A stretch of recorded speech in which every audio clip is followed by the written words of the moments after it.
Oh, my goodness. And there it is. Wow, gets it in to go.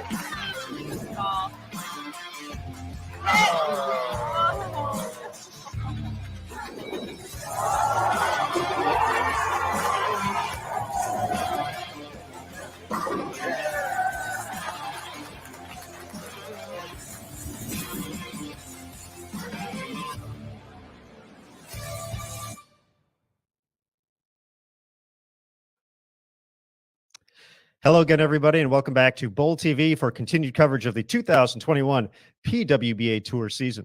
My name is Aaron Smith, and we are ready to head out to the official practice session taking place at Lilac Lanes Casino for the PWBA Spokane Open taking place in Spokane, Washington.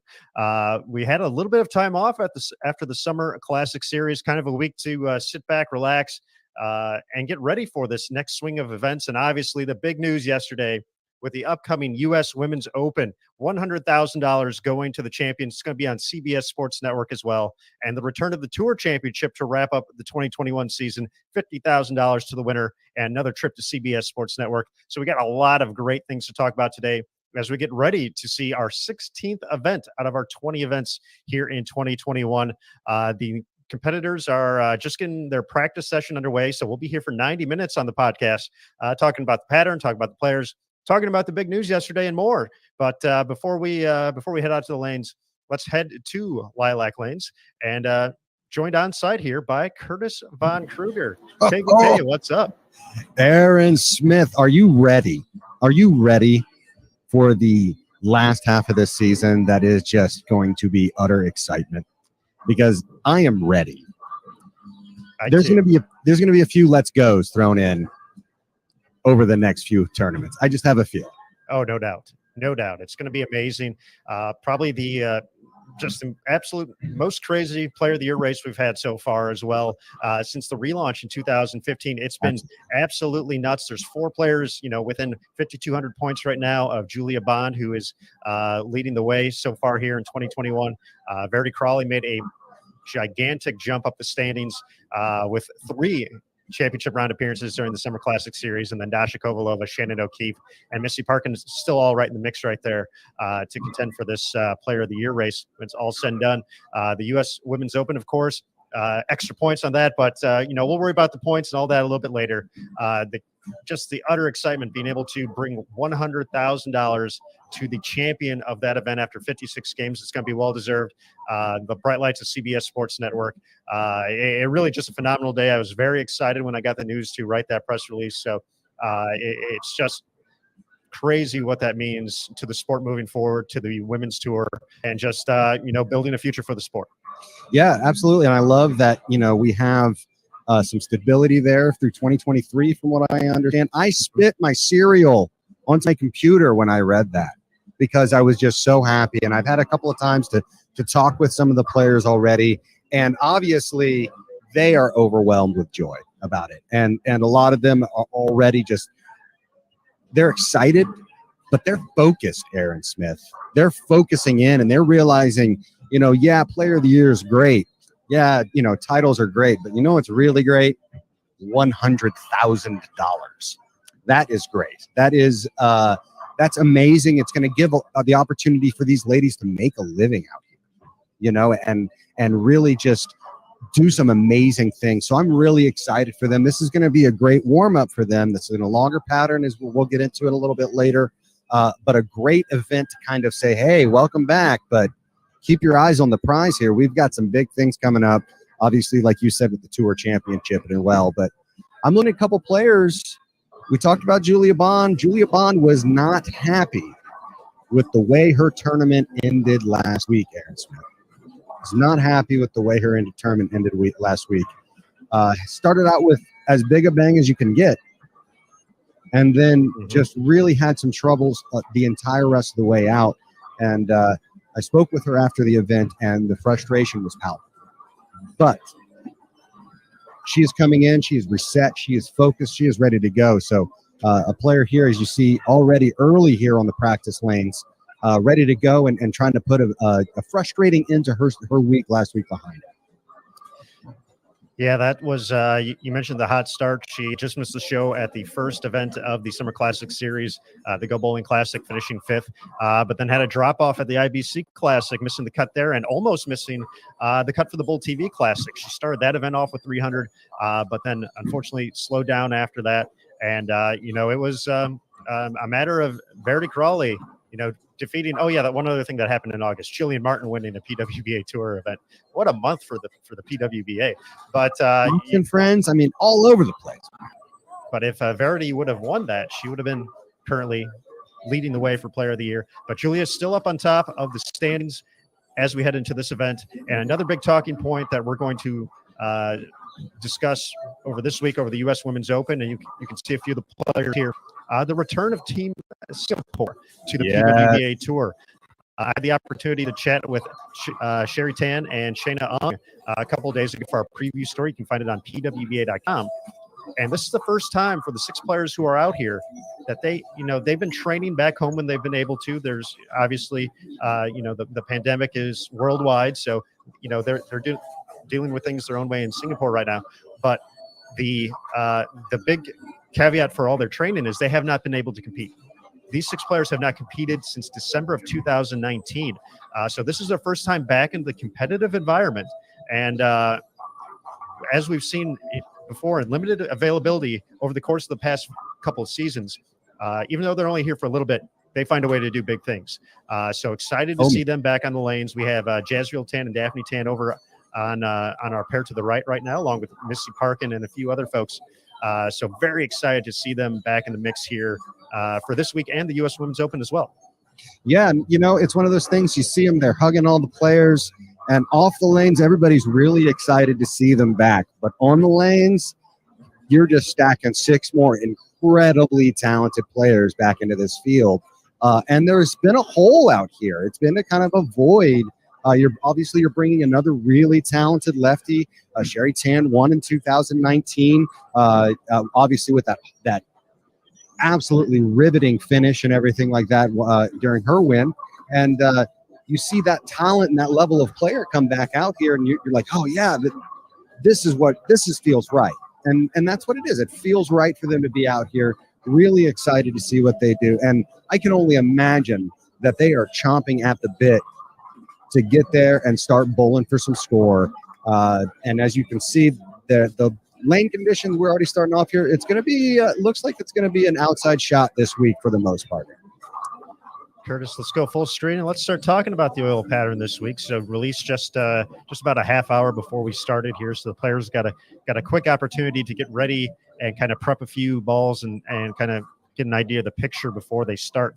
But 45 feet is the length here at the Spokane Open. 27.28 is the volume. So a little bit on the heavier side for the volume, but we're using a hooking oil. We're using Kegel Fire. And on top of that, when we look at the surface here, it's an old Anvil Lane. So the ball's going to hook off the corner pretty well. And in talking to our guy, Nick Hoagland, he said, kind of think of Yorktown Lanes, the PWBA Greater Cleveland Open, using the same surface. So he said, the carry might not be quite as crazy as we saw at that event. We had super high scores at Cleveland in both of our trips over there. But, he wouldn't be surprised to see a couple players hit this pattern really well. And he said, look out for the left side this week. Yeah. The lefties on the PWBA have traditionally bowled well on what he calls some of these longer gutter shots. So even though 45 feet with the surface, we're going to see players getting the ball to make a move pretty well.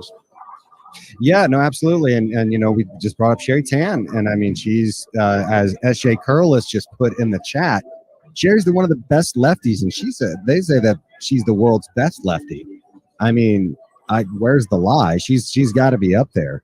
And so you immediately look to her as maybe setting the tone there for her team, and coming out here with a nice big start, has a great opportunity to shake off the rust and start tuning up. And so it'll be interesting to see what she does during this particular event. And there's not, as usual, there are not a lot of lefties out here in general. And I believe Shannon Pluhowski is not here this week.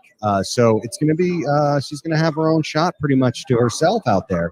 It's going to be interesting to see how she plays them and how she approaches this week and what it's like to bowl for score again. While we have the opportunity, still talking oil pattern here. Let's throw it up on the screen. So a quick apology to our friends on lanes 27 and 28 right now. So there's a look at the pattern. So once again, 45 feet the length using Kegel Fire Oil.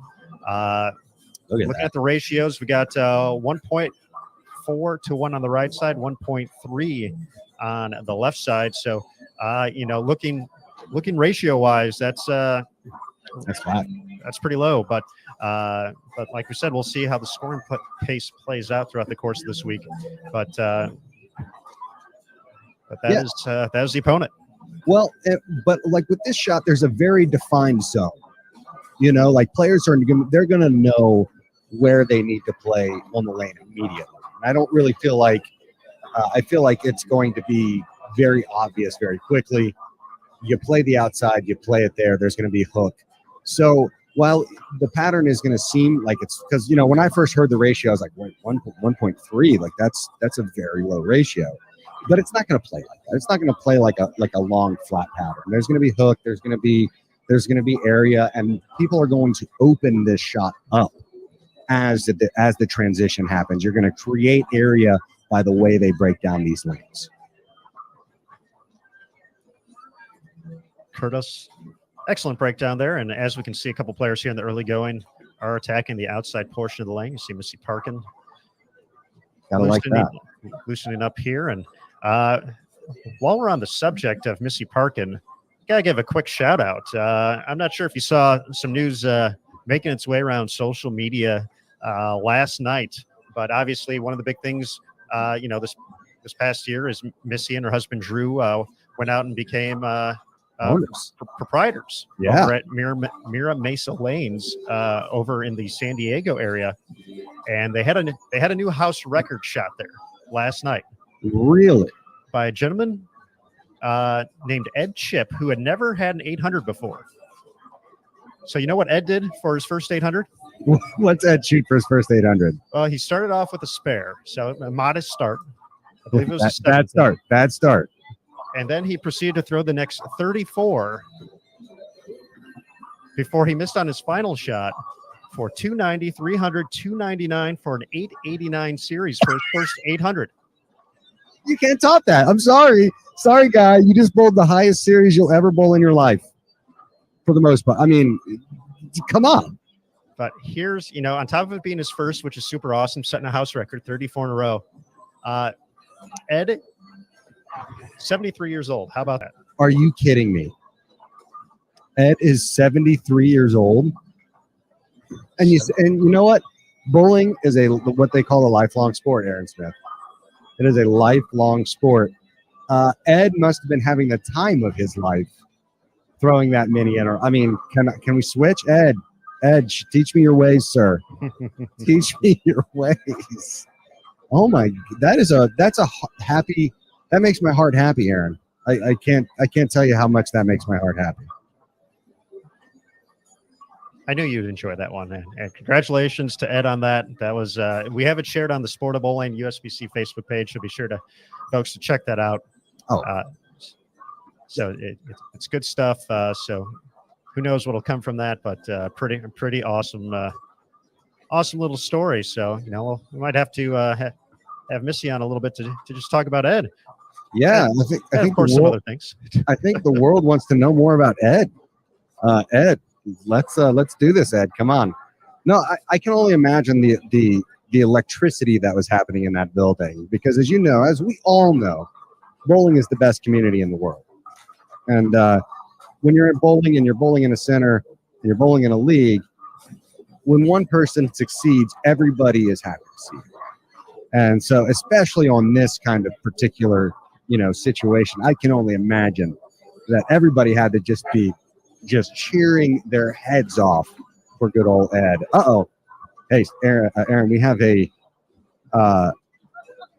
celebrity in our chat. Nicholas Hoagland dropping in the chat saying, on this pattern, watch if the ball gets out to 1-2 too quickly, it'll probably overreact and go high. I don't believe you, Nick. I don't believe you. I actually didn't notice that with a couple of shots of Gigi on this pair to our left, where She definitely got there a little quick and definitely faced up and hooked. Yep. So a good thing to keep an eye out for as well. She's Rick, trying to create a little more shape around it. You see Missy and a few other players going a little more direct, but yeah. Well, Gigi's definitely one of the person who also obviously wants to get left to right. I mean, she's at her best when she can really shape it, and so that doesn't surprise me. But something on her game, straightening up her angles, trying to keep things in front of her and keep it more slow is something that she is working. And obviously, she's already a very versatile player, but that's just another tool in the tool belt you want to start to kind of develop over the years. And so you don't have just an A or a B or a C. You can go down to C, D, and E in your repertoire to really get out there and be successful. Yeah, see Ashley there trying to play that.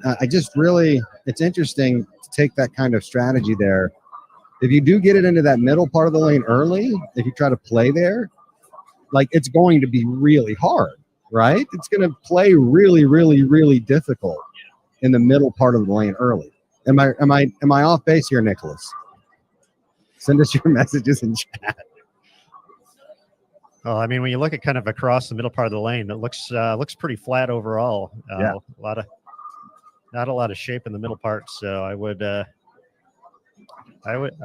imagine we'll see most folks navigate to that portion of the lane by the time we get a little bit farther into this practice session. Once again, 90 minutes, folks. We'll be here live for all of it and probably for a little bit extra as well as we potentially try to get some reaction to the pattern from the players, as well as some first thoughts about the big things coming up here for the PWBA Tour in 2021 and moving on to 2022. Curtis, you mentioned a little bit earlier about this going all the way to 2023. It's not just the U.S. Women's Open, but for these PWBA competitors, the USBC Queens, as well, $100,000 to the champion for that. And then, of course, the USBC Masters and the U.S. Open also going to be having that $100,000 top prize for its first place champion moving ahead for the next couple of years. So big shout out to USBC and BPAA for coming together and making that happen. And of course, getting CBS Sports Network back involved here, specifically for the U.S. Women's Open. I know a lot of folks have been eager to see these great athletes back on TV, and we're going to be there in a couple of weeks. I do say that we do an outstanding job to pat us on our back. We do an outstanding job here on Bowl TV, but it will be 100% amazing to see them back on a major network. As great as the coverage is here on Bowl TV, and we love to cover those step ladders, but I love to open them up to even bigger audience and put on display to the world exactly what these ladies are capable of. We saw it in 2019. We saw it with the Dasha Kovalova 300 game. We saw it with Shannon O'Keefe. We saw it with Danielle McEwen. We saw just these incredible performances throughout the season on television, and they deserve that. And again, when I read the news, my face lit up. I was screaming to my parents, and they were like, "What's going on?" And I told them, and they were super excited about it as well. So it's just a great thing for the bowling community and a great thing for these players because they 100% deserve it, Aaron.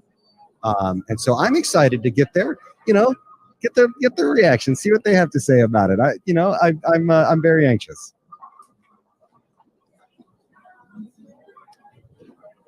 Now, folks, as we settle in here, we're about 20 minutes into our practice session.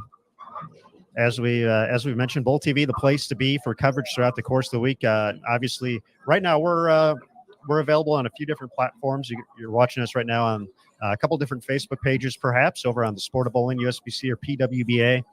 Potentially, you're watching over on YouTube, Bowl TV channel on YouTube, and we appreciate all you good folks for joining us on those platforms as well. But once we get into competition starting tomorrow, BowlTV.com will be the place to be for wire-to-wire coverage, including the stepladder finals of the PWBA Spokane Open.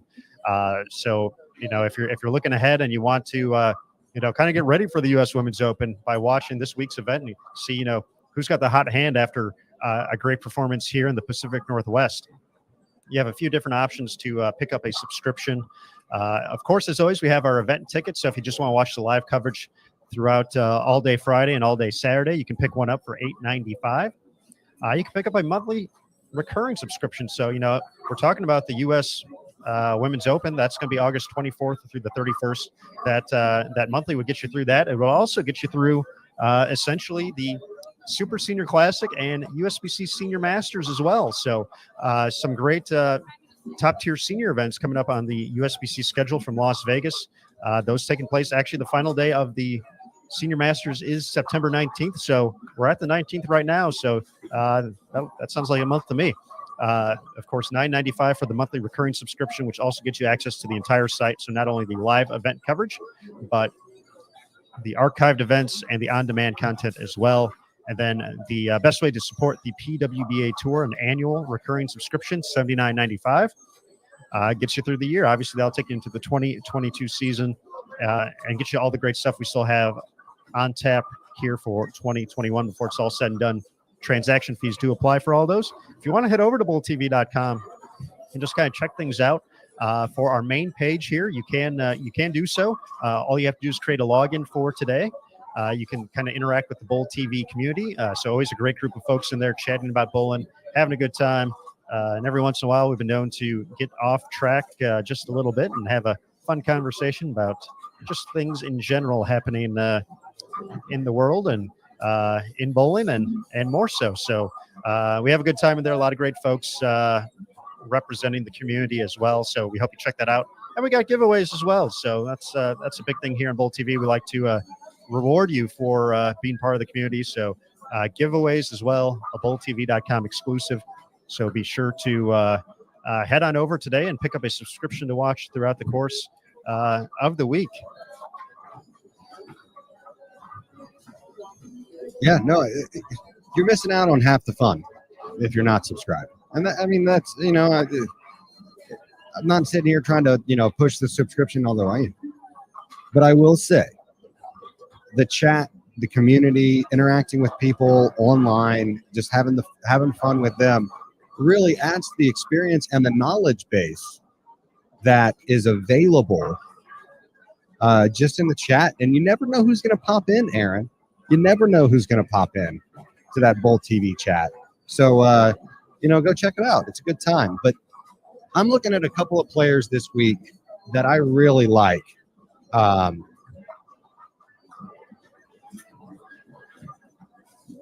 Beerget Norix seems like a player just got her first big singles title, right? So that gives her 2 titles in her career so far. Had made pretty much the only straight player to make the final Bowl TV telecast of the week. Bowled amazing that final match play tournament. And then you look at this shot, which I feel like favors her game a little bit. As much as you're splitting hairs here, but she can play up the boards. She can keep her angles tight. She's extremely accurate. She likes free hook. Does that sound like something that Beerget can play well on? It does to me. And so I look at her and I think of her as a player that I expect her to bowl really well this week. And looking at, players who had success on this particular type of lane surface earlier in the season, we mentioned the ties to Yorktown Lanes and for the Greater Cleveland Open. Beerget did make that show earlier this season. Obviously a different pattern, but, a surface she enjoyed the characteristics of there. So I think that's a great mention. Of course, 4 championship round appearances now this season. And I'm thrown off. I just noticed Gigi rocking the oven mitt there for a second. Kind of curious about that, but yeah, Beerget definitely some confidence after the win at the Go Bowling Classic and making the finals of the Bowl TV Classic, as you said as well. So great showing at the ITRC earlier this month. Yeah, it all it takes. Sometimes you can unleash the beast. We saw it with Verdi, obviously, and she's it looks like she's over here bowling here to the left of me right now. I'll get my first look at Verdi so far and how she's attacking the lanes. You saw it with her. She wins. I mean, she was having a good season before, but she won that title, and a couple of second place finish, just kind of lit the fire under her, and had a wonderful ITRC event, and put herself squarely in the conversation for Player of the Year. And of course, they'll always tell you, Aaron, oh, I'm not thinking about that. I'm just coming out and bowling. It's lies, people. It's lies. It matters to these players, and it's just it's in their mental makeup. If in order to be this good at something, certain things have to motivate you, and greatness and indicators of greatness motivate them. Shannon O'Keefe, she wants to be Player of the Year. Don't let her fool you if she says otherwise, and she won't. She wants to be Player of the Year. Verdi wants to be Player of the Year. Julia Bond wants to be Player of the Year. So because it is such a close race, and you can go to PWBA.com and check out the points, go into the player stats, and you can look at the points there at PWBA.com and see how close of a race we have for not only Player of the Year, but Rookie of the Year is still very much in contention as well. More of a two-player race at this point, in my opinion, between Brianna Clemmer and obviously somebody who's had an incredible season, a dream rookie season, to be honest, Stephanie Zaval. That is correct. They've created a little separation between themselves and the rest of the field. Brianna had taken over the top spot heading into the Summer Classic Series, but Stephanie was able to recapture the lead in the Rookie of the Year compartment with a pretty solid showing at the Summer Classic Series. She had the one stepladder finals appearance at the IBC Classic. The Bowl TV Classic didn't quite go her way. She had some struggles in that one, but just by virtue of making that event, you're picking up extra points, and that helped her build a little bit of a lead in that particular category as well. So will be interesting to see how they react as that race continues to nobody's run away quite yet. No. So that's been a fun one to kind of just keep an eye on, kind of as things have been developing. It's kind of going back and forth. Both were tremendous collegiate players at their respective universities. Zavala at Sam Houston and Clemmer at McHenry. And it's it's been a theme this year. We've talked a lot about just the impact of this rookie class here in 2021. Many of them would have been rookies in 2020, obviously with the season being canceled, but it's been worth the wait for sure. No, absolutely. And you look at the players, Stephanie and Brianna bring a very unique skill set to the tour as well. They're two pretty big power players, so to speak. They can get on it and gam on it, as Brianna Clemmer would say. And so I really like the skill set they bring out. They're really showing you kind of where the tour is headed. You having higher rev rates, higher hook potential here out on tour. Stephanie Zavala has that a trademarked term by Aaron Smith, the voodoo roll, and it's true. It's absolutely just such a unique playing style, but it's going for that race. For me, it really comes down to mental makeup. It's really, let's give them a coin toss as far as physical game is concerned, because they can do a lot of the same things. Maybe a slight edge to Stephanie because her ball roll is so unique at times. But Bree can really play the lanes well. So I'm interested to see how that race comes out from a mental standpoint. Who can keep it together? Who can keep things, in front of them and not get ahead of themselves and live in the moment and show that mental fortitude, if you will, to close this thing out, because they're both going to go down fighting. So, but you got to imagine there's going to be a couple more shows between the two of them. There's going to be maybe another win. Who knows? Maybe Brianna gets her first win of the season. So I'm very interested in that Rookie of the Year race, and it's just a fence post as to where this league, where this tour has come from its relaunch. I shouldn't say since its inception, but its relaunch, and it just makes me really excited for the future.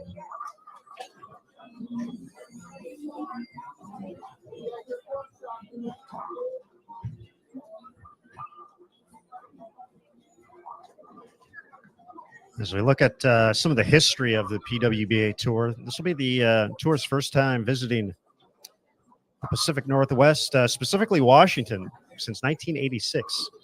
So the last time an event was held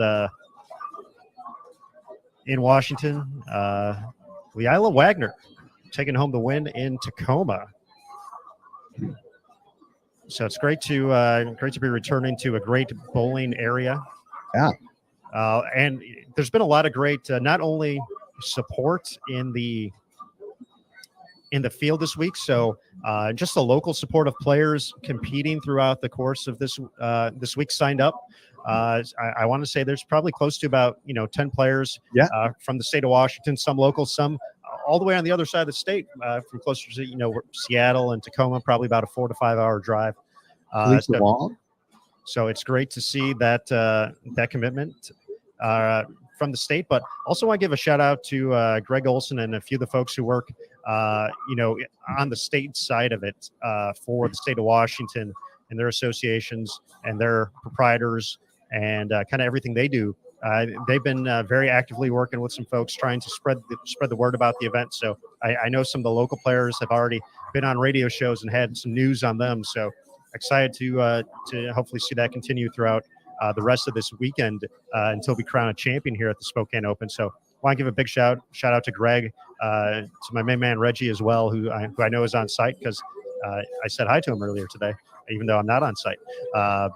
So thanks for the assist on that, Curtis. But big shout out to everyone in the state as well for being super excited and spreading the word about the PWBA Tour and this great event coming to Spokane. As we we're at about the 35-minute window, so we got a little bit more than an hour left to go. We're going to go ahead and switch pairs, so that's a cool thing we can do here on Bowl TV. We do have 4 different channels along with our main commentary channel available to check out, so you don't necessarily have to stay on the same pair the whole time when you're watching on bowltv.com. You can kind of hop around, watch your favorite athletes as they compete. So we're going to go ahead and make a switch over to a different pair here for a quick second. So we'll go ahead and throw up the schedule for the rest of the week as we get that underway here in just a quick second. So you can see the schedule Friday and Saturday. Once again, all those times Eastern.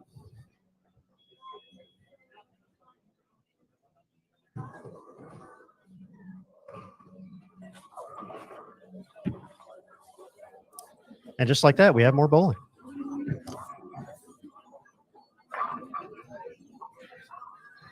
And there is Sherry Tan. Yes, there is. And you can see that overreaction right there as Nick Hoagland. It has been proven now beyond a shadow of a doubt. You can't get it out early. You can't get it going as little right as you can early because it's going to catch friction fast and jump off the back. There's Beerget right there. That's not looking too bad right there as far as what she, a couple little adjustments there. But this is a nice grouping of players here. Valerie Burse here. You got Stephanie or Diana Zavyalova. Obviously, Cherry Tan Verdi Crowley, Dasha Kovalova sitting there right there. So this is a good pair to kind of get a good grouping here to kind of get a feel for, how are they going to attack it? We've got the higher rev rate players. We got some of the straighter players. We got a lefty. We got obviously Daria's right over there as well. So this is a good benchmark here. Oh, Maria Balanova, another great rookie out here on tour.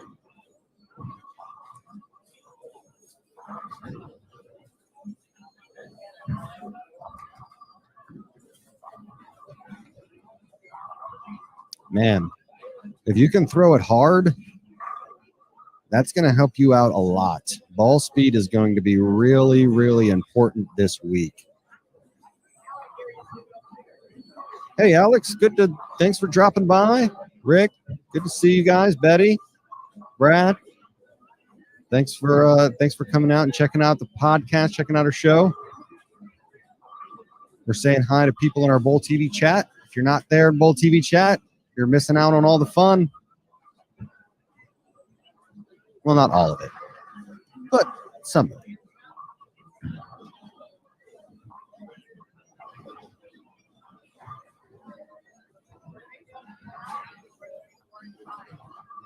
So we're listening to some Foo Fighters here, and I'm like 95% sure that I saw David Grohl in the airport today. I am not even lying.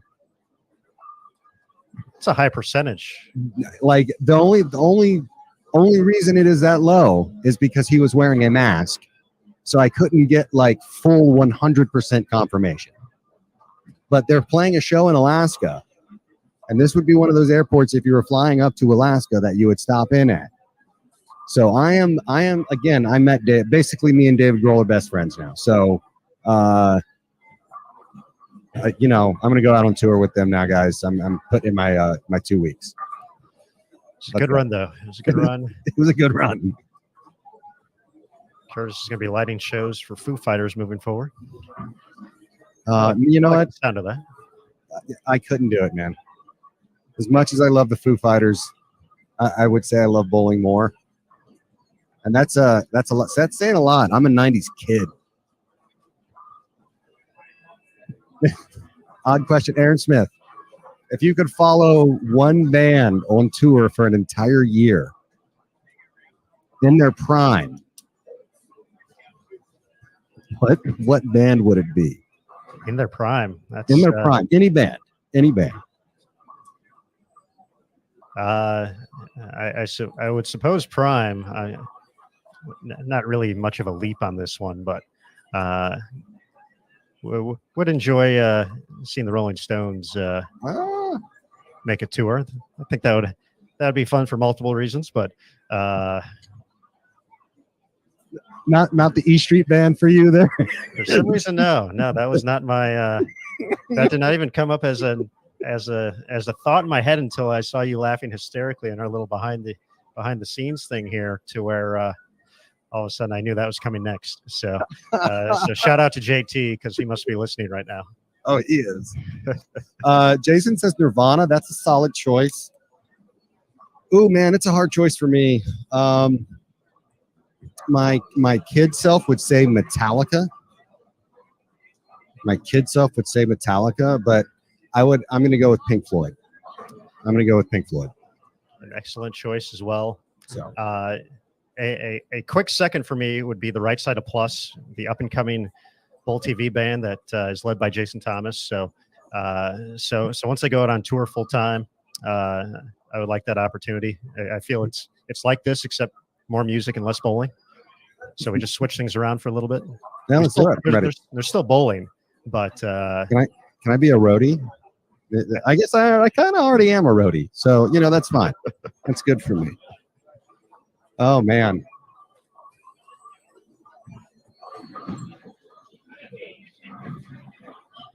Def Leppard, before the car accident. Ed Sheeran, Ed Sheeran reminds me, like, all his music reminds me of when I go into college, which I went to college later than I should have. So, but it's fine. I don't know. Is Urethane in play? That is a really good question, bowling fan. Is urethane in play? I mean, it could be. I don't see a lot of it. I see a lot of reactive going down the lane, and I don't know if I even see really any urethane going down the lane. The players that I would anticipate to throw urethane are not throwing urethane. So I don't know if they tried it and didn't like it, but I don't see much. Ooh, we got Ozzy Poison, ACB. Joseph, I would love to have followed ACDC or Rush. Rush would be a close second for me, Aaron Smith.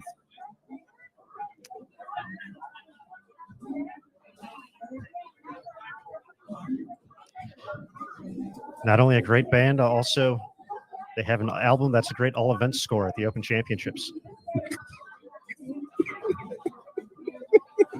That is the most obscure reference. Love me some 2112. Yes. Oh my gosh, that just made my week. I think that might have made my month. I can retire happy now by just tying together Rush and bowling so beautifully. There's like only your brain would come up with something like that, Aaron Smith. And I love it. And that took away so much actual useful information to come up with that, but things that will help my life completely. But glad I could help us out there with that one. Yeah, there's a nice strong non-member showing, as Aaron was kind of talking to. They've done a really great job here of getting the word out, kind of whipping up some excitement for this event. This has been a long time coming here. The Pac Northwest is just it's such a beautiful area. Just driving in from the airport, just the scenery and the trees, and it's just absolutely wonderful. Great to be back here in the Pac Northwest. We used to come out, the men's tour came out to the Pac Northwest a lot back in the 90s. They would go to Kennewick and Portland and a couple of other places as well. So Alan De La Cruz says their aunt works for Geddy Lee. Okay. That is the cool, Aaron, I now dethroned you as the coolest thing that has been said today, which was hard, but Geddy Lee, working for Geddy Lee sounds absolutely incredible, because that dude, he's Canadian, so you know he's nice. And he's probably one of the best, just not just bassists, but like musicians. Do yourself a favor, people. Watch Geddy Lee play a concert, and he's playing like 55 instruments at one time while singing. I can't chew gum while playing the guitar at the same time, let alone do all that other stuff.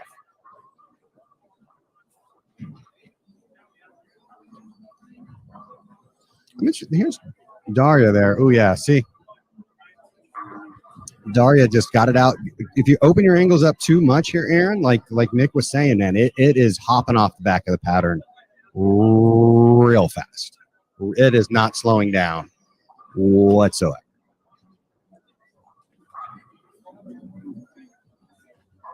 So again, our pattern length, 45 feet, 27.28 mils for the volume, using Kegel Fire Oil. So that's the combo this week. But the surface, big part of where the players are playing as well. Old and Anvilate. Yeah.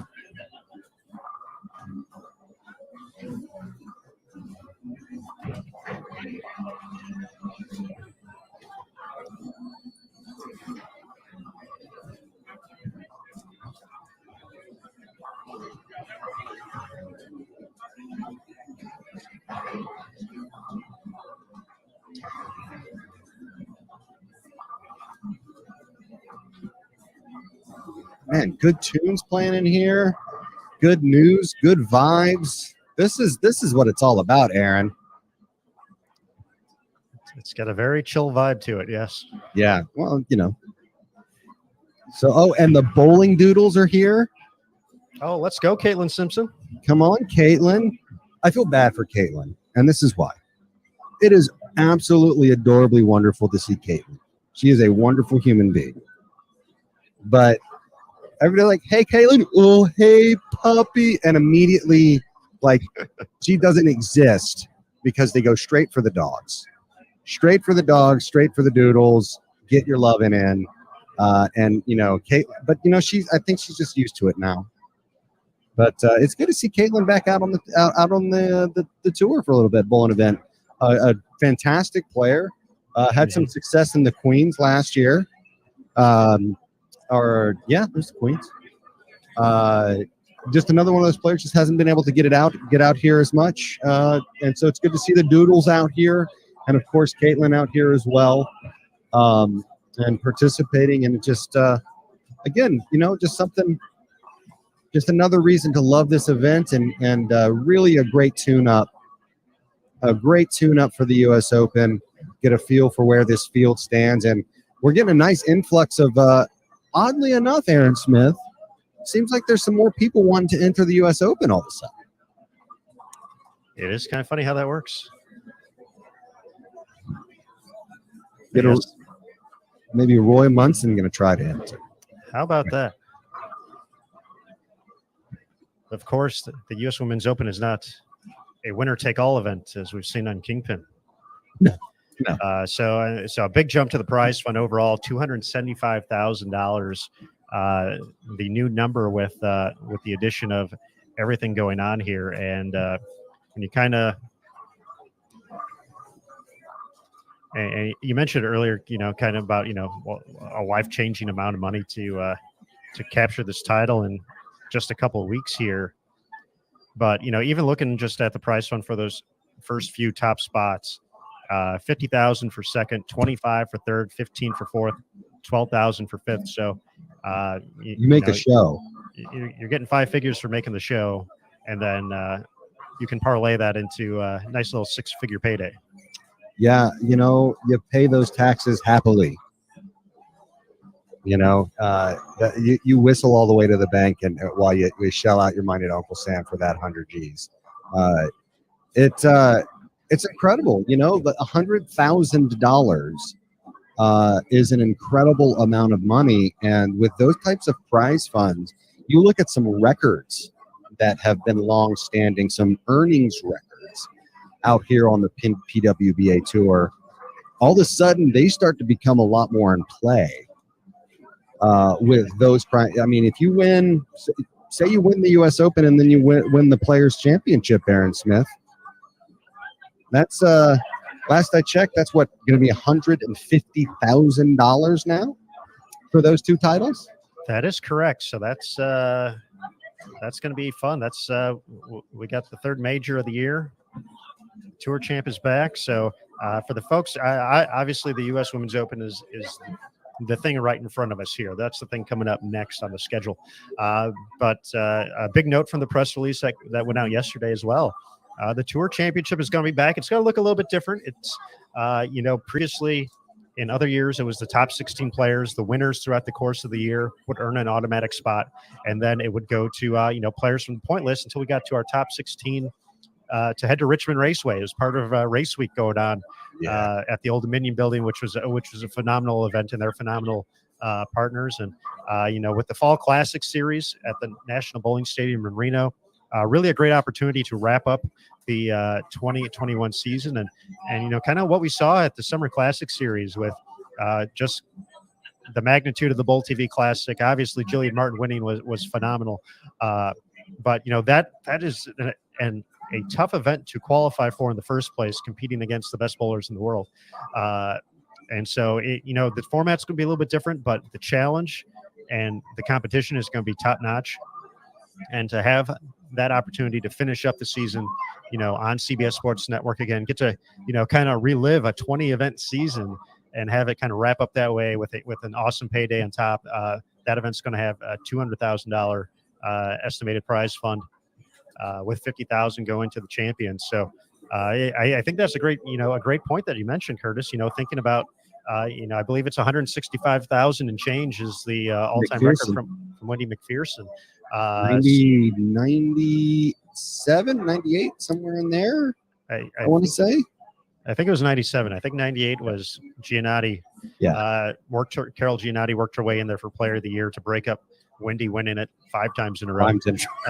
But Wendy did pretty all right in the back half of the 90s. I don't know if you knew this. I may have heard a thing or two, but yeah, it's pretty incredible, and a lot of folks, obviously responding as such in social media, the excitement, and this is a big moment. It's an absolutely humongous thing. This is going to be the first 6-figure payday at a professional women's event to the champion.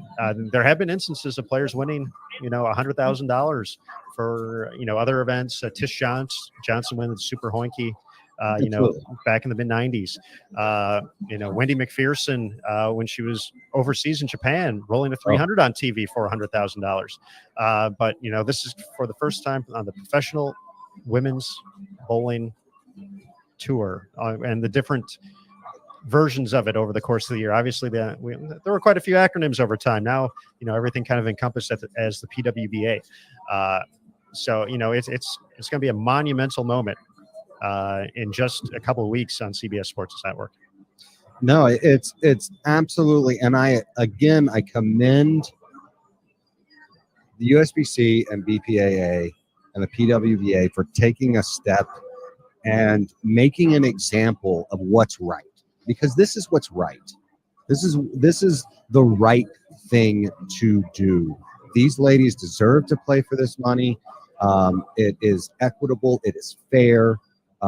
They are just as talented as anybody in the world, and therefore they deserve to have this opportunity to bowl for this level of money as a reward for their skill, their dedication, the way they represent this sport. Because you cannot have better ambassadors of this sport than these ladies out here on tour. I will say that till my dying days. They represent this sport 24/7, not only on the lanes, off the lanes, in their jobs. We actually had Ruth asked, besides Shannon, how many of these ladies coach in college? And the answer is a lot. A lot of them do. Aaron, you probably have a better idea as far as what those numbers might look at. But the point being is they believe in this sport, and they not only invest in it for their personal livelihood at times, they do it because this is their passion and this is what they have committed their lives to. And to see the BPA and the USBC step up to the plate and say, you know what, that deserves the reward. It just makes me it makes me emotional, Aaron. It really, really does.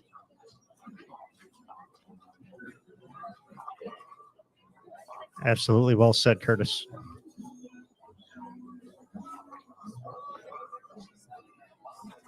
Folks, we are 55 minutes, just about into our practice session. Once again, we're going for 90 minutes. So we got about 35 minutes left to go here. Curtis, a player I'm kind of intrigued to watch this week, kind of seen the pattern and kind of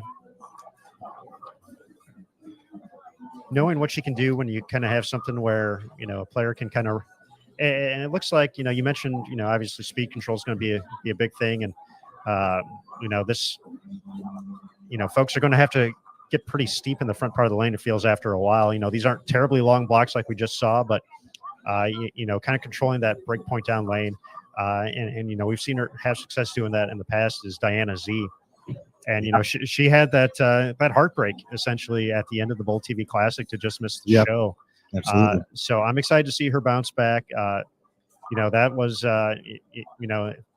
we were in absolute shock and awe with the way that kind of everything ended with that event. So I'm excited to see her back at it this week. She was throwing the ball great, through the first couple of days of that event. She had some struggles down the stretch, but I'm excited to see her bounce back into things here and hopefully put together another nice week in preparation for the U.S. Women's Open.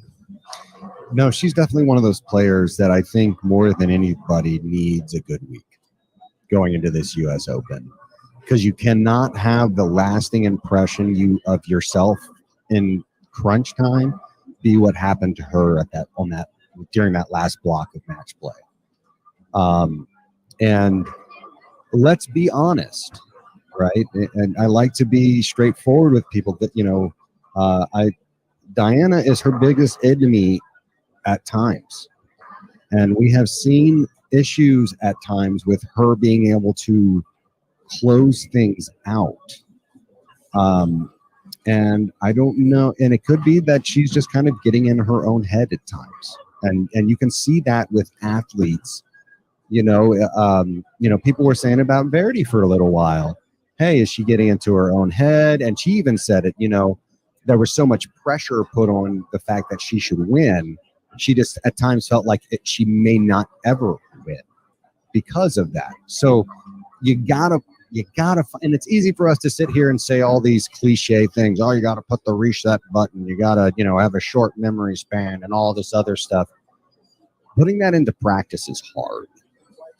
So I really want to see Diana have a really solid week, just for her confidence, because she started off the year, she was throwing it great. She had a lot of confidence coming in, and I just want to see her continue that and take the positives of what happened in Arlington, take the positives out of that and say, hey, you know what?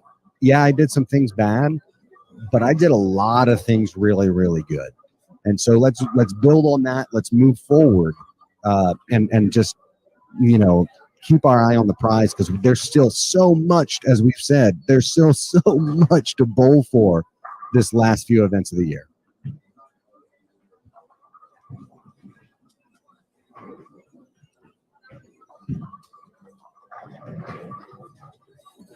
I think there might be a couple folks excited to see Kelly Kulick make her way to our current featured pair.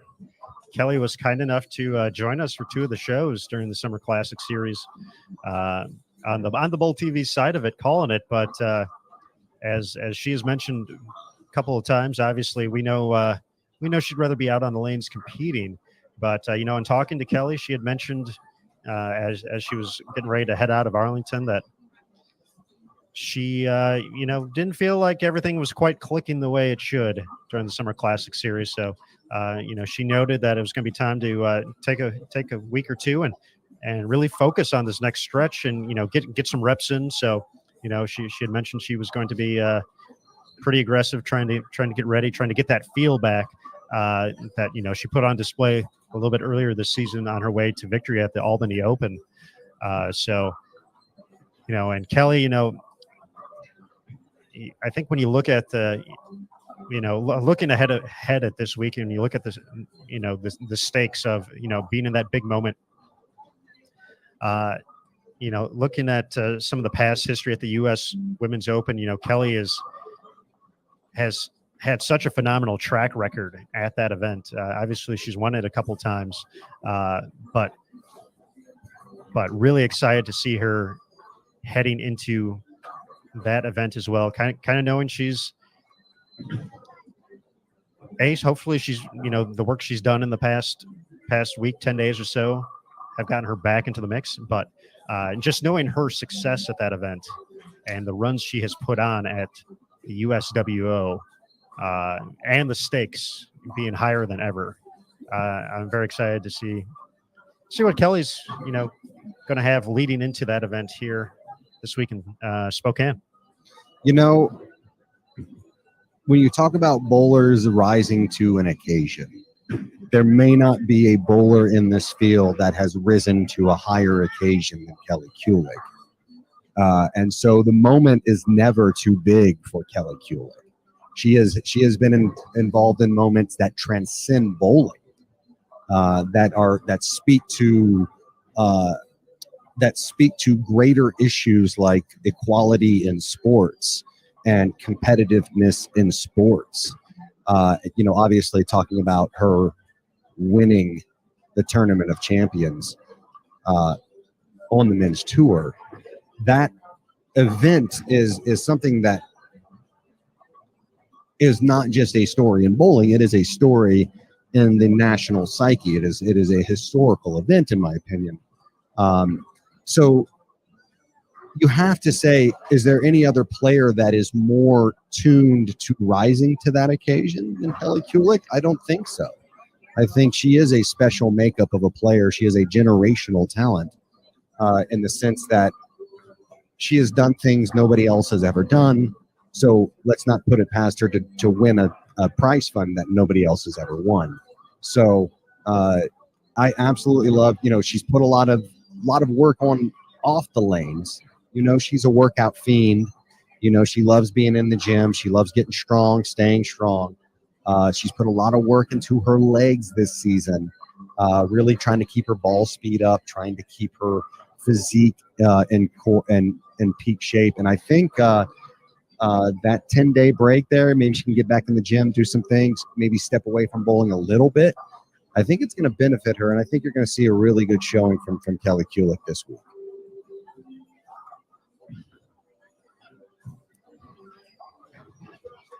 Good, folks. You're tuned into the PWBA podcast from the official practice session at the PWBA Spokane Open. My name is Aaron Smith alongside Curtis Von Kruger, Jason Thomas in attendance as well.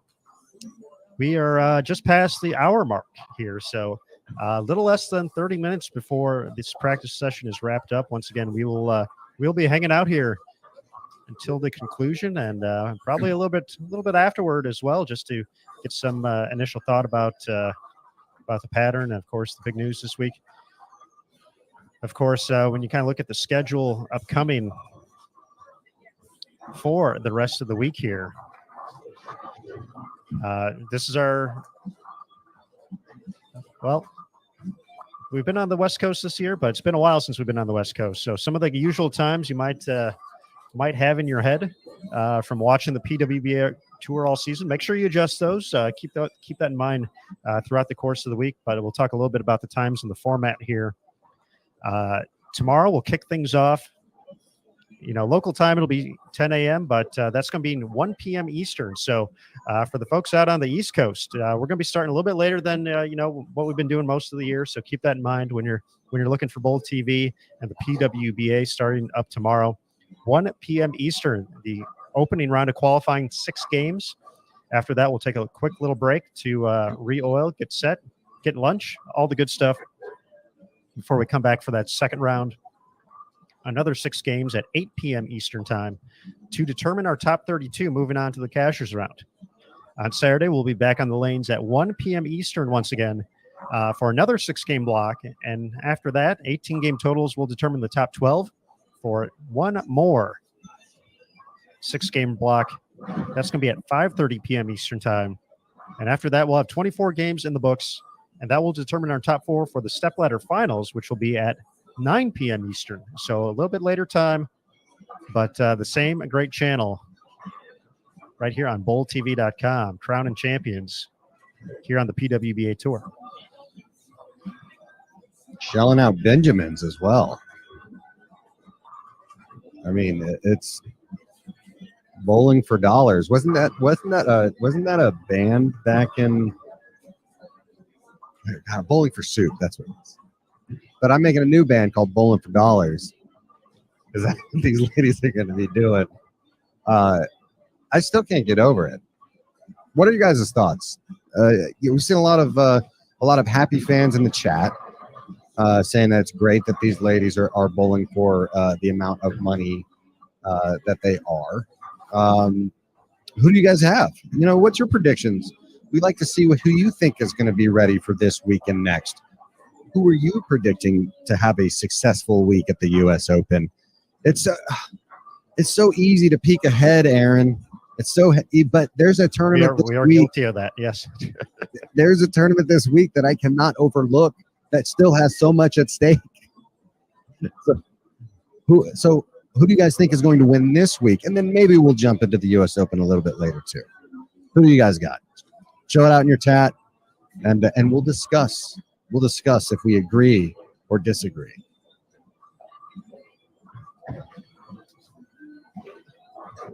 I do like this pattern, though. I do too. It's a different look.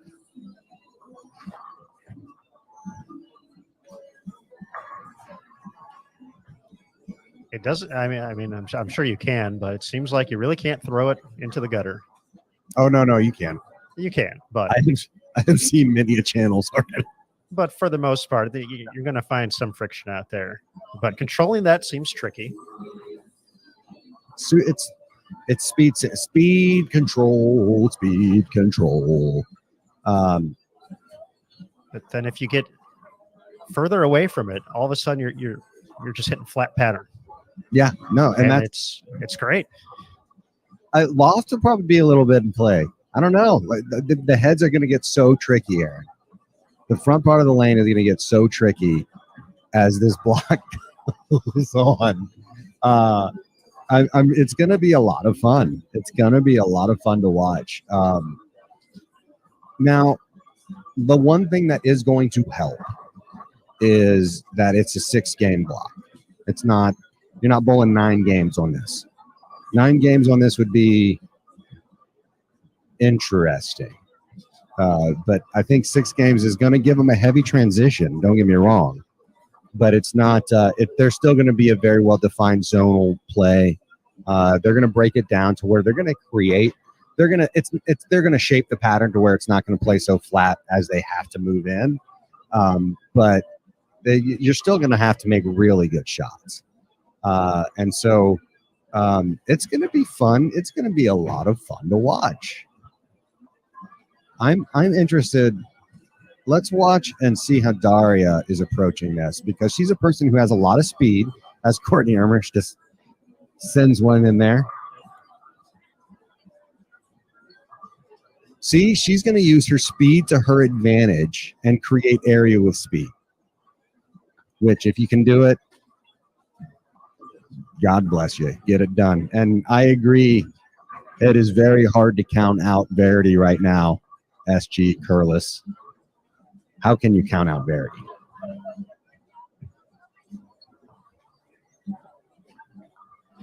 Verdi does have a chance. She is actually in 2nd place right now, only behind Julia Bond. Had she won the last event against Jillian Martin, she would have been in 1st place for Player of the Year. So it just tells you, Aaron Smith dropped some of those numbers earlier on us.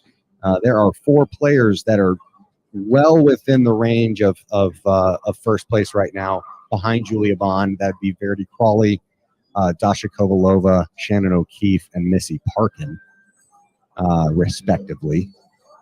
So that's another thing that we talked about. We can't look past this week. That's another thing that's at stake, Aaron, is are you going to reinforce your lead? Are you going to give up some of your lead? Who's going to make the move? Because one of those players is going to make a stand this week. Absolutely. And, we could very easily be talking about Shannon O'Keefe leading the way, something we haven't said before. Shannon O'Keefe leading the way in the Player of the Year race. That could easily happen this week with as close as it is. So I think that just makes the dynamic of the rest of the season Reno is going to, and I already love Reno so much, and I don't know how Reno could get better, but the Fall Classic Series is going to make Reno 16 times better than it already is, and it's already the greatest place in the world. So just the scenarios are going to be out of control with the points. Obviously, we got extra points coming up with the major at the U.S. Women's Open, but then, the top 24 factor at the Tour Championship is going to be, a major factor there. That's a cut you have to make all of a sudden if you're in that position. There's there's no extra time to make it up at that point. So, when as crazy as it was at the Summer Classic, it's just going to be amplified by 16 times is going to be the number specifically. But it's going to be fantastic, and just all those elements coming together. Everyone is setting themselves up for a run at it, but this really is the most wide open. Outside 2015, where it did come down to, the final shot in the 10th frame. It might get that close again. Stephanie Johnson had a chance to beat Danielle McCune to go around Liz Johnson for Player of the Year in 2015. But other than that, they all kind of, one player has created some distance between the rest of the field. 2017 for Liz was a landslide victory. That was a top 20 season. Shannon O'Keefe in 2019, that was a top 20 season of all time, and Top 10 season. Top 10 season, yes. So they created that distance there. And kind of those other years, it was maybe players were hanging around, but it was still, there was a clear path for someone to take it down, to win Player of the Year, and that is 100% not the case here in 2021. A player that we have not mentioned as much as we should is Shannon O'Keefe. Let's talk about Shannon O'Keefe, Aaron Smith. Did I just hear a dog bark? Probably. You probably did. I want to talk about Shannon O'Keefe because something happened to her last week that had not happened in 3 years, Aaron. And that's she missed a cash. And the reason I bring this up, not to pour salt in the wounds, I'm not trying to do that. What I am trying to do is say, don't back Shannon O'Keefe into a corner, because then you'll see how hard she hits. And I think we're about to see how hard Shannon O'Keefe hits. Do you think she put in some work when she got home from Arlington? You don't even have to answer that, because the answer is 100% yes. Do you think she was pleased with how things went in Arlington? No. So Shannon O'Keefe can very easily win this week. This is a pattern that I think another pattern that could actually really benefit her. It's a type of pattern you can see her hitting quite well. And I mean, you got to think that she's going to just come out and rebound, don't you, Aaron Smith? It's I don't think there's a moment where I've ever counted Shannon O'Keefe out of doing cool things. So I 100, yes, as you said, very unexpected. Obviously, not making the top 24 for the Bowl TV Classic as well. Very unexpected. I don't want to say shocking, but as consistent as she has been throughout the course of this year, outside of this, that stop at the ITRC, she's been the most consistent player on tour all year. And when you look at number of top 12s made, number of stepladder finals appearances, she was right there in the mix for that as well. So I was very surprised to see that. So I think the thing with Shannon is we've seen her have these moments in the past where all of a sudden something happens, and I still think one of the defining Shannon O'Keefe tear, the reason we've seen this tear over the past couple of seasons goes back to that 2015 U.S. Women's Open, where she opened in the 10th frame and ended up losing to Liz Johnson by a pin for that title. And, very famously for the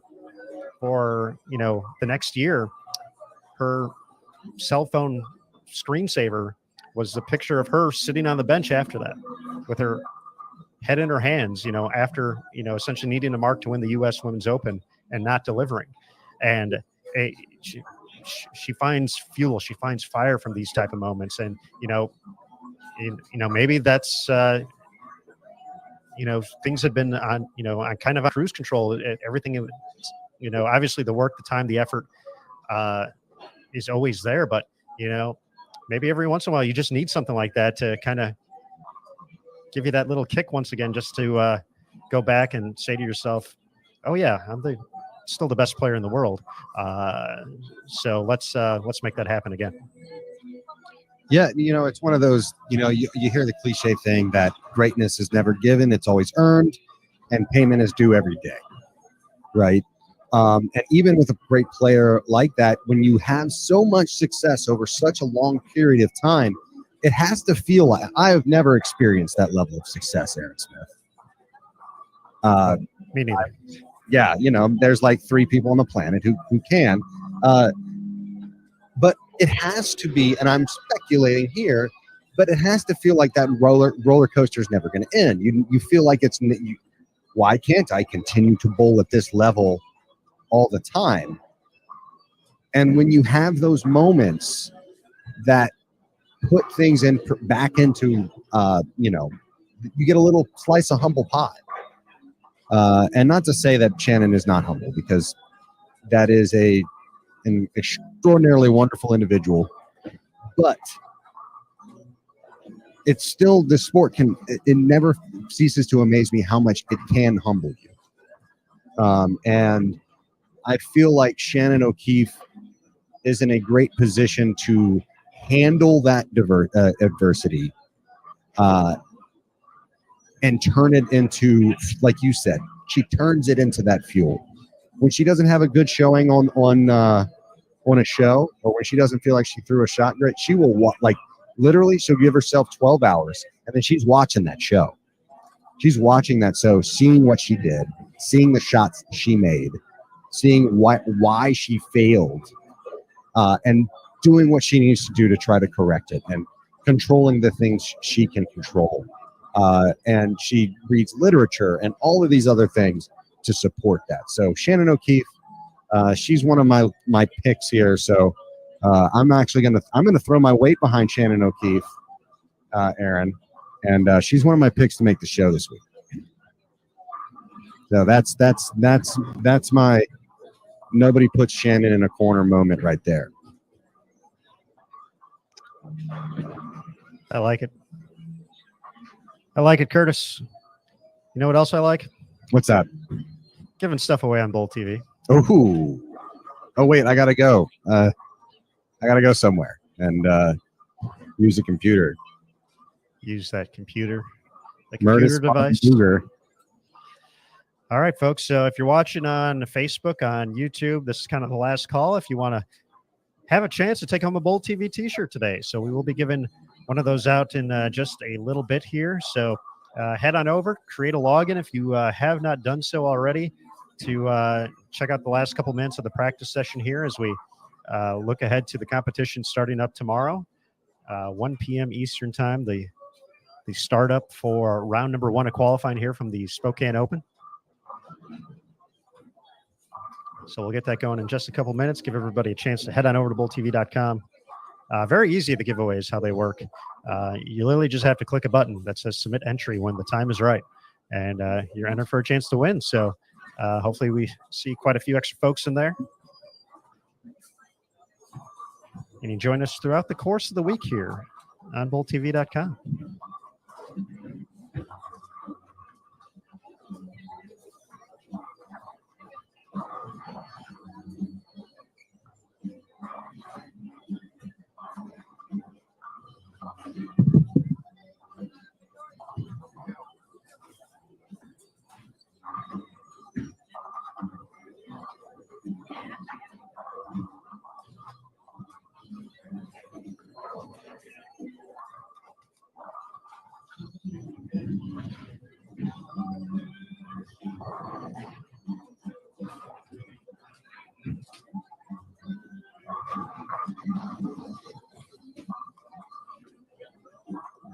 Little Days of the New playing out over here, Aaron. I'm really digging. I mean, of course, we are in the Pac Northwest. It is like the ground zero for the grunge movement, right? So this is my wheelhouse right here. This is me. This is my youth.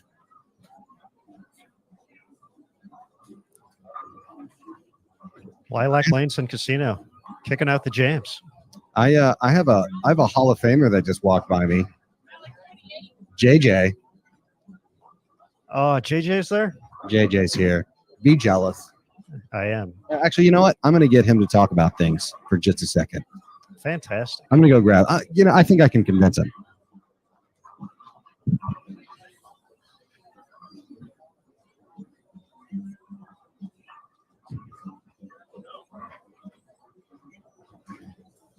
Comment what you see here, and here talking to there.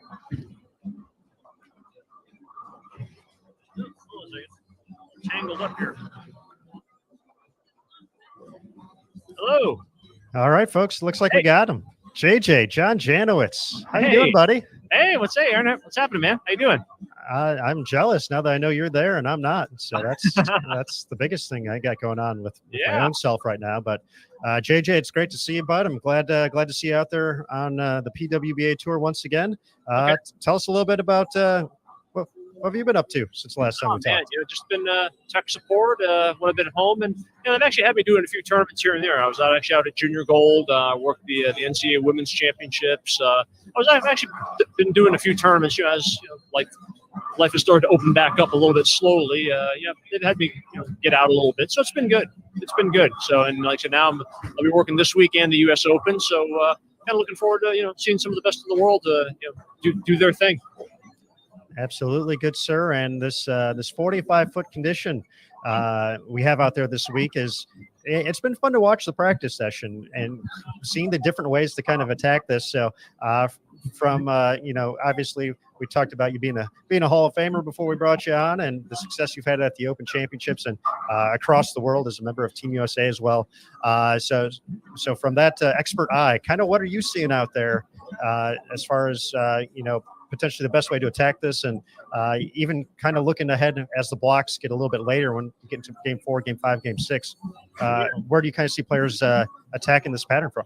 I see him playing to the right initially to start. I mean, as you can kind of see in the pattern, I mean, there's already kind of a pretty big cliff built into the pattern at 4-5, and then there's a lot of dry to the right outside of that. And being that it's as long as it is, it makes it pretty tricky to where. To me, what I see, if the ball speed is a little too firm, I mean, you miss it and the ball never hooks. I think that's the biggest challenge there is being able to blend that out front to back and left to right.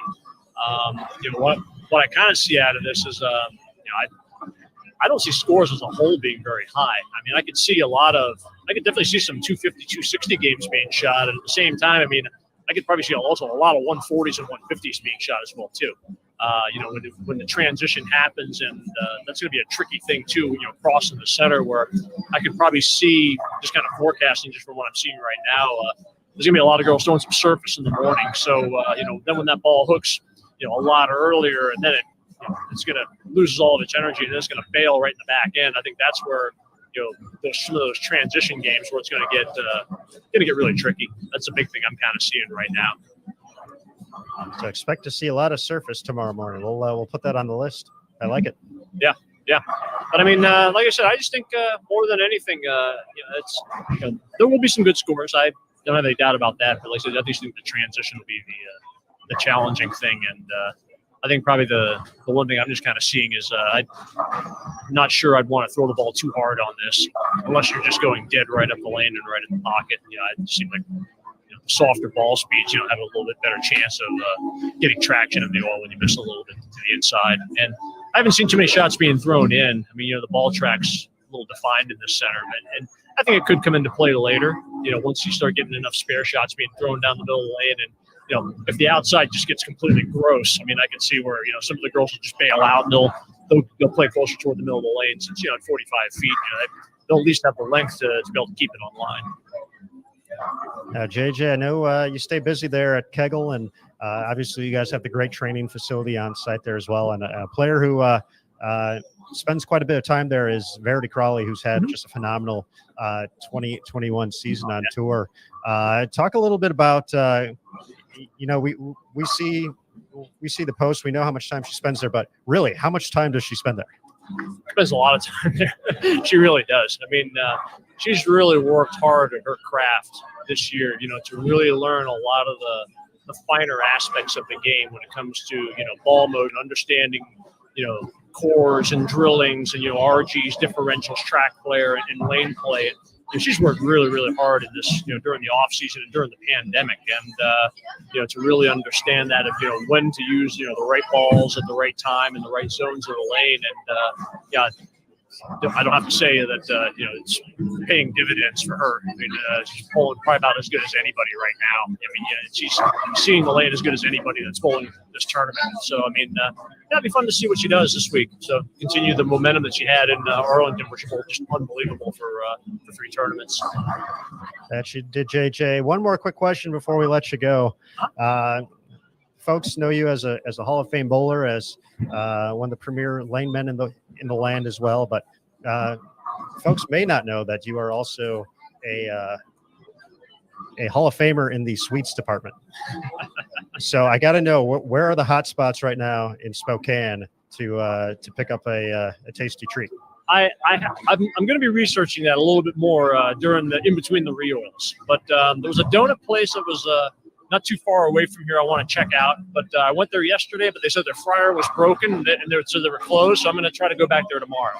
But yeah, I haven't had too much of a chance as of yet. But yeah, I'll definitely be looking definitely in the coming days in between the reoils. And I've already got a place or two already. Ready for Ronan Park, so I'll be exploring. So I'll try to keep you in the loop on that. All right, yeah, definitely. You got to hook up the Bull TV guys with the good stuff. So even though I won't be there, Emil's going to be at the U.S. Open. Curtis, JT. Yep. You just gotta let them know the good places. So. Oh, absolutely. I mean, I'll make sure I bring in some stuff, between this weekend and next week, because you got to make sure the Bull TV guys are eating well. That's very important for their performance to be able to stay here and be able to talk and chat about what they're seeing out here. So yeah, definitely I'll make sure that they're hooked up. All right, JJ, we'll let you get back to it, but great to see you, my friend. Yeah, great to chat with you, and thanks again for everything you do for the sport, and we look forward to talking with you maybe once or twice more throughout the course of the next few weeks. Oh yeah, I'll be around. So yeah, anytime you want to chat, let me know.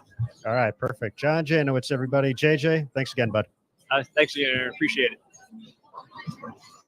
All right, folks. Double J joining us there as we get to the final few minutes of our practice session. And as we promised, it is just about time for our giveaway here. So for the folks who may be joining Bull TV for the first time, the giveaway works very simply. In the bottom left-hand corner of your screen, in just a moment, you're going to see a prompt pop up that says a giveaway will begin soon. It's going to count down for about 60 seconds. But then after that, in the very same spot, you'll see another prompt that says the giveaway has begun. And right next to it, there's going to be a button that says submit entry. All you have to do is click that submit entry button. So the one thing we do like to mention, if you are watching in full screen mode, we do recommend you take it out of full screen mode for just a quick moment for that 90 seconds to 2 minutes while it's running. So you can go ahead and participate and potentially take home a Bull TV t-shirt. So we'll go ahead and get that going for you good folks. So best of luck, and thank you for being part of the Bull TV community. I'm sure JJ had many of erudite and pleasant things to say. Yes, we talked about cupcakes and donuts mostly. That's perfect. That's perfect. We went and grabbed some ramen just down the road over here. Me, JJ, Tennille, and JT, right before the podcast. It was fantastic. It was absolutely fantastic. Really good start to the week when you grab a good meal and it pans out. So happy JJ's out here this week.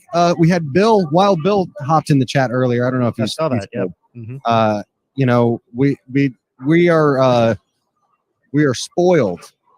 We have an abundance of riches when it comes to wonderful teammates and people that come out here to support this tour. And Wild Bill and JJ are definitely two of them, from obviously such an amazing partner and company that does so much for bowling and so much for us here out on the PWBA, and that's Kegel. We could not do it without them. It would be impossible. Kegel is the official lane maintenance provider of the PWBA Tour. So big shout out to Kegel. As you mentioned, Bill Walters hopping in the chat as well. I get to see Doug Dukes every once in a while. Dougie, my man. Good old Gus. We got one more minute. I'm looking at the timer. One more minute. Because Tennille is always... You could set Greenwich Mean Time off of the way she runs an event. So that means I'm going to go grab a couple of players. We're going to get some live reactions, I guess, some live thoughts about the upcoming event and obviously the huge news that came out recently. Want to get some players' perspectives on what that means to them. And kind of go from there. But it's just exciting news. So I'm always on my pilgrimage to provide good content for these wonderful folks on Bull TV. So I will be right back, Aaron Smith. Sounds good, Curtis. Want to give a shout out to Dylan for winning the Bull TV t-shirt. So Dylan, Thank you for participating. Big thanks to everybody for participating and being part of the Bowl TV community. Dylan, our marketing team, will reach out to you in the next couple of days to make sure you can redeem your T-shirt, get the right size for you, and get that shipped away. So congratulations again to Dylan, and thanks again to everybody Will return tomorrow morning for being part of the Bowl TV community. for their first round of competition. Blake and Adam over here are all excited about that. Now, they will not be with us tomorrow.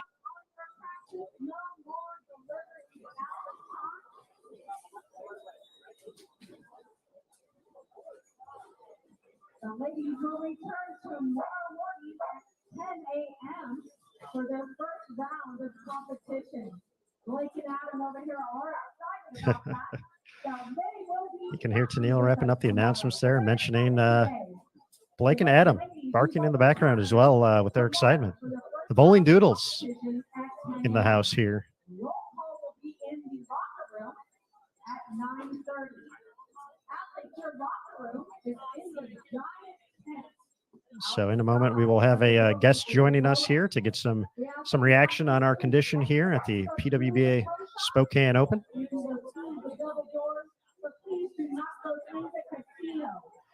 And it looks like we're going to be just about set here in a moment. So let's welcome her in, fresh off a victory at the PWBA Go Bowling Classic. Beerget Norix. Beerget, how are you doing? Pretty good. How are you? I'm doing excellent. It's great to see you once again. Obviously, the excitement at the ITRC in Arlington just a couple of weeks ago. Talk a little bit about kind of sitting back and being able to take that whole event in, that whole 8 days, the win, making a TV show at the Bowl TV Classic as well. How did you reflect upon kind of the whole week in Texas? I mean, what do you think? Just say that again. What I did the last couple of days, or how I? Just kind of how you kind of processed everything that happened in Texas. Once all the bowling was finally done, we had about 10 days off before we started up here. So, and what did you do in that free time as well? But yes, please let us know just kind of how you felt about all that and that performance. I mean, I'm still really happy about everything, how this week started, especially, and how this entire trip started as well. So we took some time off. We actually went to Vegas, which was planned. It's not like, hey, I got some money, let's go to Vegas. It wasn't like that. And actually drove through all those national parks, driving up here. So I really just enjoyed the time off and enjoyed having a second title now. I'm still really happy about that. Well, it was a phenomenal performance on the show, and as you mentioned, second title, a great victory there. But we got a new pattern now. We got a brand new event, a new center, 45 feet the length. But it looks like it's a pretty interesting oil pattern just from watching practice. Give us some thoughts on kind of what you saw out there. Yeah, I mean, I made my first shot. It kind of got to the right and it came all the way back. So I was like, oh, this doesn't seem like a normal 45 feet pattern. So it looks like a lot of people tried to play the gutter because it just really hooked from there. So I guess, I mean, I didn't see a lot of people going left, but there were a few. So I guess it depends how many people are trying to do that tomorrow and how that actually works tomorrow by re-oiling and everything. So, but I mean, it's kind of interesting because it's not, like I said, it's not really a normal 45 feet pattern, it seems like. So. And with that, is there any, potentially bowling ball or type of layout you're thinking about already, or may have been talking about with Chuck just about to maybe give you something or a little bit different look out here for this particular pattern? Actually, the ball we drilled last week for the show looked pretty good, which was kind of surprising. But everything that's kind of rolling forward, asymmetrical balls that look pretty good for me. I tried symmetrical towards the end. That was okay. But for the fresh, I feel like it's, everything like asymmetrical, surface. Pretty much something like that, I would say. All right. One final question for you, then we'll let you start getting ready for tomorrow. But obviously the big news with the U.S. Women's Open coming up, the big payday coming up, back to CBS Sports Network as well. Tell us a little bit about just your initial reaction hearing the news yesterday. I actually didn't even hear it really because I was in the Yellowstone Park. I had no service. So I just kind of saw it when I got out there, and Toby read it to me. I was like, "Are you sure? Like, did you read that correct?" And he's like, "Yeah, I'm pretty sure that's what it says on here." And I mean, it's really cool that all the people that were involved in it. I think we are all really thankful for that. It's a big opportunity that they kept working to promote us, get us back on TV. And it's, I mean, not just for this year, even for the coming years. It's really cool to bowl for that kind of money, and it's really exciting. And I think we're all really, really thankful for that. All right, Beerget, thank you again for joining us here on Bowl TV. We look forward to watching you compete here in Spokane. Best of luck throughout the course of the week, and we'll talk to you soon. All right, thank you. All right, thank you. Bye. All right, folks, Beerget joining us here for a quick second. We'll see if Curtis has some other folks joining us, or perhaps we will just be wrapping up the show. We'll see here in a quick moment or two as I attempt to stall for time. Okay, sounds like we have another guest lined up here. So I believe Julia Bond will be up next here on bowltv.com to join us here. So we will, as soon as she's ready, we will bring her into the show. Looks like she's good to go. All right, let's bring her in. Julia Bond, everybody. Julia, hello. Hi, how are you? I'm doing great. How are you? Good, not too bad. Excellent. First and foremost, let's get some impressions on this 45-foot condition from you. It is a toughie. And as you guys know, I love tough patterns. You know, I think it promotes good shot making. And, you know, being on top of your decisions and, you know, the choices that you make. And I'm always for that. I think ultimately at the end of the tournament, whoever wins it or whoever makes that step ladder truly deserves it. You know, they made the best choices. They made the best shots. And so I always love to see that. So 45 feet flat. I think, you know, for me, definitely getting it out to that break point is super important. And then on top of that, speed control, that's something that, you know, I've definitely been working on. So I'm really, really excited to showcase that and show it off and see what happens at the end of the weekend. All right. And, you know, obviously we had about a 10-day break after the Summer Classic series. Tell us a little bit about just kind of how you spent the past week and a half kind of getting ready for this and kind of, you know, processing everything that happened at the ITRC. Right. So I pretty much went right back into practice mode as soon as I came home. And normally I like to give myself maybe a day or two just to kind of, you know, refocus, kind of repack, recharge, all that. But that one was a little rough for me, I'll be honest. The first event, I've placed 5th, and, you know, I was really proud of that. But then the next two, I think, really showcased that there's definitely some things that I still need to work on. And so I'm that type of person that when I have performances like that, I never want them to happen again. And I know that's not realistic, you know, performances like that happen, but I will do everything in my power to make sure that I don't make the same mistakes twice. And so, you know, got home the next day, you know, practiced and sat down with my coach and talked, and again, evaluating how the performance went. You know, it's like, this is the things that you did good, you did good at, but then there was things that, you know, I think kind of got in the way of you performing well. And that's kind of how this works. You know, it's, you know, you can't just keep doing the same thing, you know, and expect different results. That's what, you know, we say the definition of insanity is, you know, doing the same thing over and over again, expecting something different. That's not the way I like to go about things. So, but yeah, no, it was just, again, putting in the hard work, you know, especially with the US Open coming up. So I needed a little bit of time to have those conversations and to get those critiques, but ultimately it was a lot of, all right, like, we got to get back into it. Let's go. Okay, I got you. You mentioned the U.S. Women's Open. Obviously, some big news coming out yesterday about that event. Just give us some of your initial reactions to the news. Ecstatic, excited. It's awesome. It's an awesome opportunity, and it's nice. It's you know, just struggling to find the words, but to have this opportunity, I think it really brings in new energy, you know, to the last part of the tour. And I think, and I'm hoping that it'll.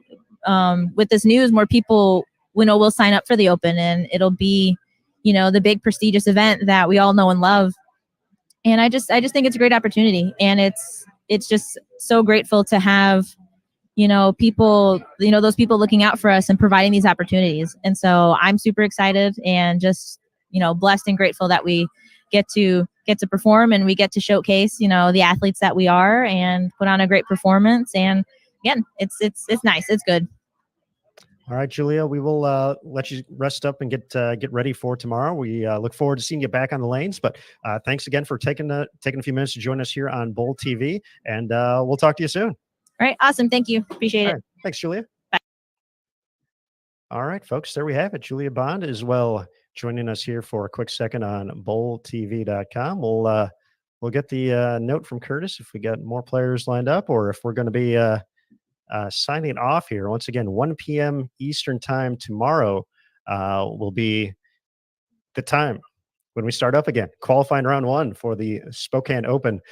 So that's when Bowl TV is going to be back live, bringing you the coverage of the first 6 games. Of course, the second 6-game block will determine the players who'll be advancing to Saturday's action. Another 6-game block after that to the top 12, and then that final 6-game block determines the top 4, 9 p.m. Eastern stepladder finals on Saturday night to determine the title here at the Spokane Open. We do have another player lined up and ready to go. Let's bring her in. One of the leading players right now for Rookie of the Year, Brianna Clemmer. Hello. Hi. How are you doing, Brianna? I am great. How are you? I am doing well. I'm excited that the PWBA is back. I enjoyed a couple of days off, but now that we're back at it, for you, what was this little break like getting ready for these upcoming events? It was actually great to go home and see my family. I'm a homebody and I love being around my family. So as much time as I get to spend with them, I cherish. And I also bowled a small house shot tournament. Well, not small, but I bowled the UBA Battle Bowl. And I got to get some reps in there. So I had a lot of fun, but I was also able to see family as well. Very cool. Very cool. I know earlier in the season, you and Caitlyn were driving to every stop. Did you make the trip from South Carolina all the way to the West Coast here? No. I okay. Got on a plane. Yeah. So a little too long for me. Gotcha. Yeah. That's a bit of a trek right there. So, looking at what we've had out there today, the 45-foot condition, tell us a little bit about, your thoughts of the pattern and some of the bowling balls that worked well for you out there as well. Well, the pattern's flat. So being able for me, I could use my speed to my advantage, kind of like I did in previous tournaments. I could just move further to the right and create shape and use my speed, like I just said, to my advantage. And I could throw it harder when it would hook a little more, and I would still be able to create shape, if that makes sense. The balls that looked really good for me, I had a GB4 that looked awesome. That's what I threw most of my practice in the beginning. I threw a Rodman Pearl, a GB3, damn good. A lot of my bigger bowling balls looked really good. So, gotcha. As far as this kind of being a little more unique pattern out there as well. Anything you feel you need off the truck prior to everything starting up tomorrow? Yeah, I think we're going to drill an obsession. I had one, but it cracked all the way around. So we're going to go ahead and get a fresh one and drill that up. I think that would look really good on this pattern. And then possibly a newer ball. I'm not 100% sure yet. We're going to see, and I'm going to get Chuck's thoughts on it. But yeah, that's the obsession for sure. Gotcha. One final question before we let you go. Just kind of getting some reaction from the players here from the big news yesterday, looking ahead to the U.S. Women's Open.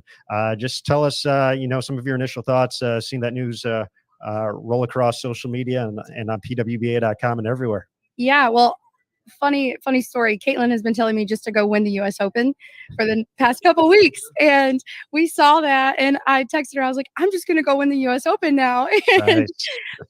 I was honestly happy, and it's a step in the right direction and something that we're all excited about. And I just gotta go win the U.S. Open, as Caitlyn keeps telling me. So I'm super excited. All right, you heard it here first, folks. When it happens, when Brianna Clemmer wins the U.S. Women's Open, you heard it on the Practice Podcast at the Spokane Open. Brianna, thank you so much for joining us here for a couple minutes. We appreciate the time. Always great to chat with you. And best of luck throughout the rest of the week. And obviously, we hope to be talking to you a couple times soon between now and then. But best of luck, and we'll see you soon. All right, thank you. All right, thank you. All right, folks, Brianna Clemmer joining us as well. one of the front runners for PWBA Rookie of the Year as we kind of get into the home stretch of the season. Once again, this is the 16th event out of the 20 event schedule.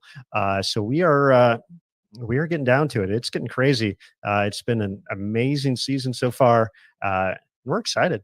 How can you not be excited about everything that's been going on PWBA and looking ahead to the rest of 2021 and obviously to see where everything goes in 2022 and beyond. So we are, let's see if we got anyone else coming up. Looks like we're going.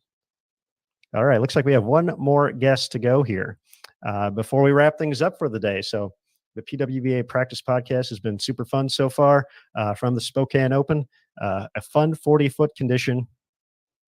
And, of course, the excitement of the news dropping this week, looking ahead at the U.S. Women's Open, of course, the Queens in 22 and 23, the USBC Masters and U.S. Open as well.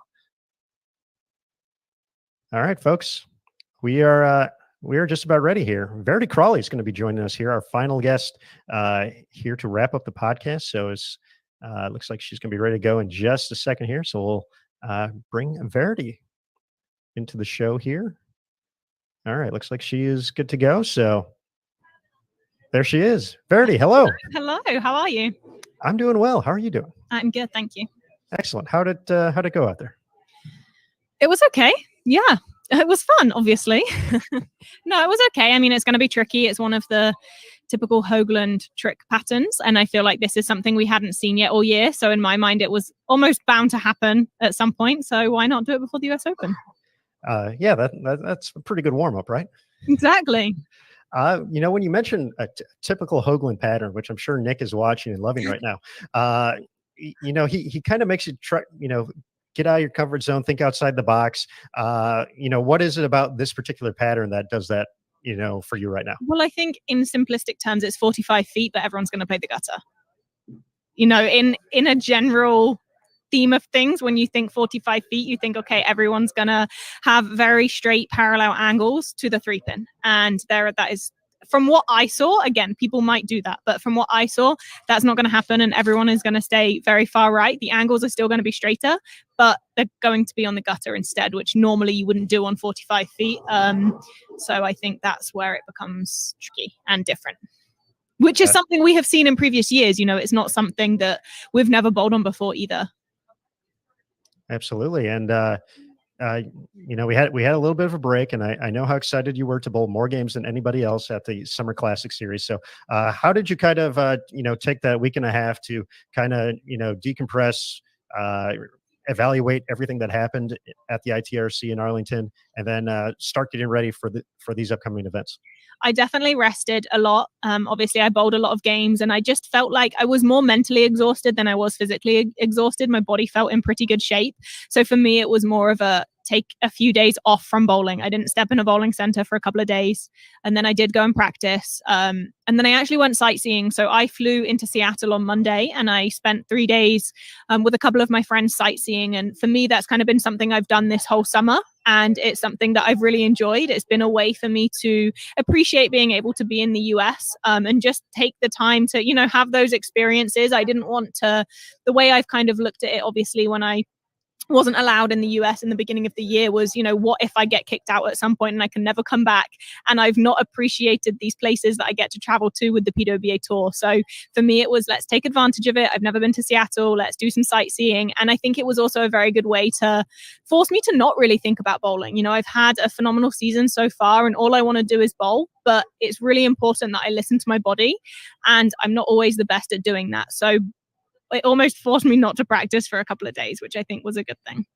All right. What was the coolest place you saw here in Seattle? Okay. The coolest, but the most disgusting was the gum wall. It was absolutely awful. And it's literally just a street covered in chewing gum and bubble gum, absolutely disgusting. But at the same time, it was really cool. Interesting. I can honestly say I've never heard of that before, so I have something It's a big thing in Seattle. I obviously did try to do some research before I go to find out the best places and the hidden gems in the cities, and that was just a big thing. So go onto my Instagram or Facebook, and there's a picture of me against the gum wall, and I'm blowing a bubble. How and about that gum did then go on the gum wall. Very nice. Very nice. One final question for you before we let you go and get ready for competition tomorrow.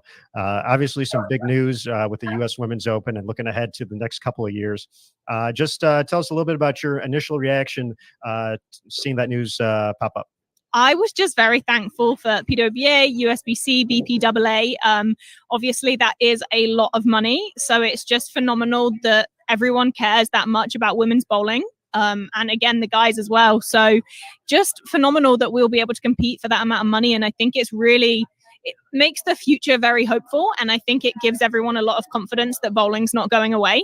And, we're going to have so much money to compete for. And it puts bowling in a category close to other sports as well. You look at what golf competes for. So it's exciting. I'm very thankful for the PWBA and everyone involved for making it happen. Well said, Verdi. And thank you again for joining us here on Bowl TV. We appreciate it as always. So we'll let you start preparing for competition tomorrow. But thanks again, and we look forward to watching you compete and talking to you soon. Thank you. Look forward to it. Bye, everyone. All right. Verdi Crowley, our final guest here on the PWBA podcast, the Spokane Open official practice session edition. That's a very long name. I don't recommend that for anybody. But folks, let's see, we got Curtis here. We'll bring Curtis in and then we'll wrap things up. As always, I deliver. You're welcome.